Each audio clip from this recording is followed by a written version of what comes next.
Bienvenue dans le CEO Coaching Club. Nous développons une communauté d'entrepreneurs et dirigeants d'entreprises qui souhaitent accélérer la croissance de leur entreprise via le digital.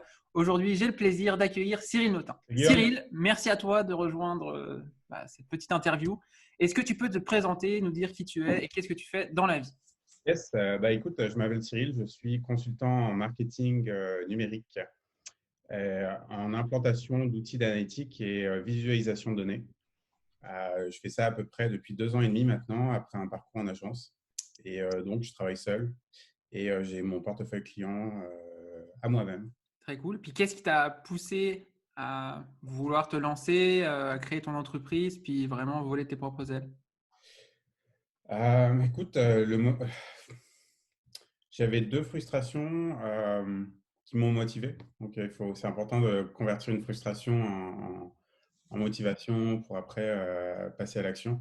Euh, une, c'était d'augmenter mes revenus d'une certaine manière. Parce que en agence, les revenus sont plus ou moins bas ou du moins stagnants. Parce que si on va faire des heures extra, on va travailler le double, ça ne va pas forcément se faire sentir. Le travail paye d'une certaine manière, mais les efforts supplémentaires mis ne sont pas proportionnés par rapport aux revenus supplémentaires que tu peux faire. Et j'ai toujours eu un peu une âme entrepreneur. J'ai déjà eu une entreprise de peinture durant un été. J'ai été après dans des associations d'entrepreneuriat avant. Toujours fasciné par ça.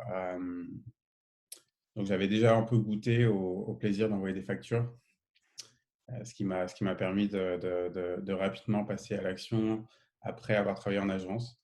Puis l'autre frustration, qui était plus une question de voler de mes propres ailes, c'était aussi choisir mes clients. En agence, il y a beaucoup de charges de travail. On peut travailler sur à peu près des fois 12 clients en même temps. D'une certaine manière, avoir la liberté de pouvoir choisir mes clients était pour moi un facteur déterminant dans ma motivation à vouloir partir à mon propre compte. Ok. Donc ça, c'est vraiment ce que tu aimes le plus aujourd'hui dans ton business, c'est vraiment avoir la possibilité de choisir tes clients, puis on va dire de pouvoir moduler ton temps, puis ta charge de travail selon ce que tu peux prendre, puis ce que tu veux faire concrètement semaine après semaine, puis mois après mois. Oui, absolument. Et il y a aussi un aspect qui est, quand on choisit ses clients, on choisit aussi ses industries, parce que le domaine du numérique fait en sorte qu'on peut toucher à toutes les industries. Mhm. Donc, ça permet aussi d'être sur des industries dans lesquelles on est à l'aise et dans lesquelles on a envie de faire avancer nos clients. Ok, super intéressant.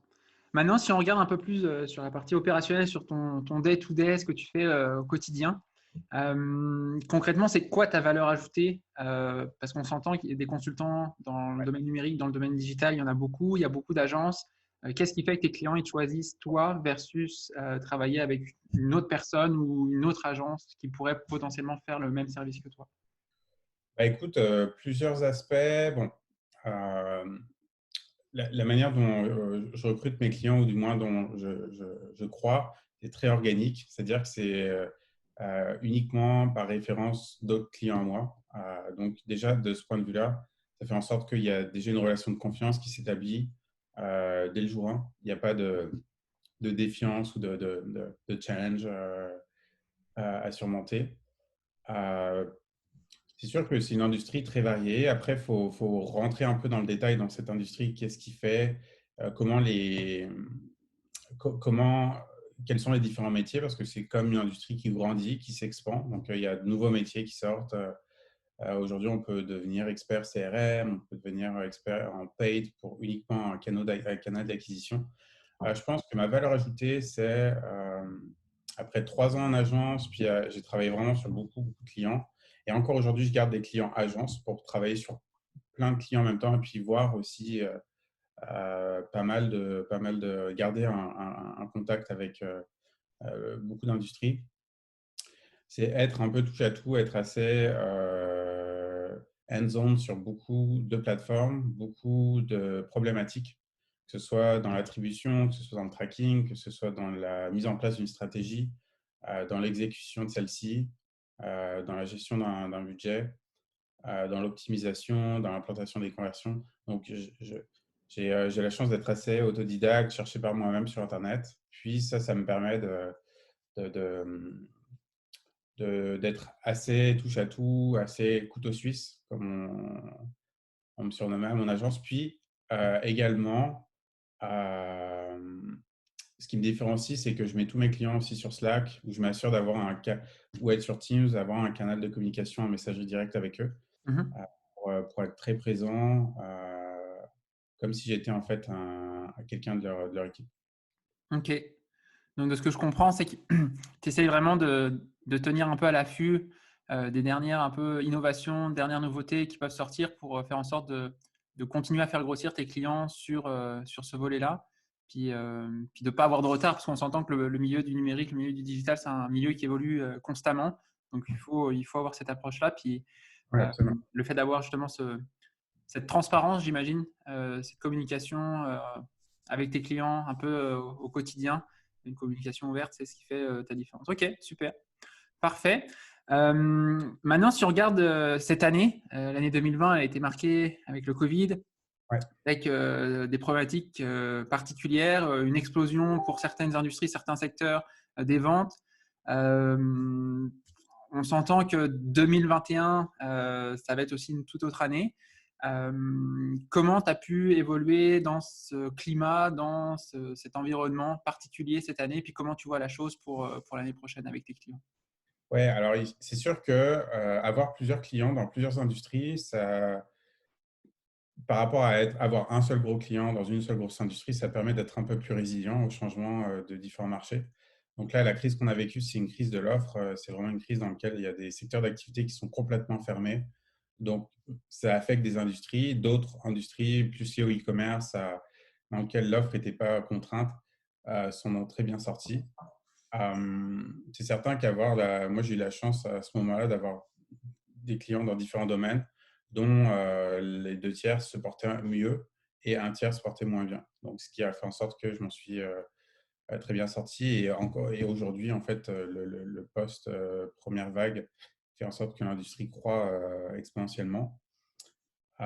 Donc, j'ai, ça n'a pas été une contrainte, ça a été un peu d'incertitude pendant peut-être les 2 premiers mois, mars, avril, cette année. Et Mhm. comment j'anticipe la suite? Écoute, positivement, je pense que chaque entreprise a réalisé l'importance du digital maintenant dans tous les secteurs d'activité. Mhm. Et ce qui fait en sorte que dans cette industrie-là dans laquelle je travaille, en tout cas, tout est en croissance dans mon domaine en ce moment.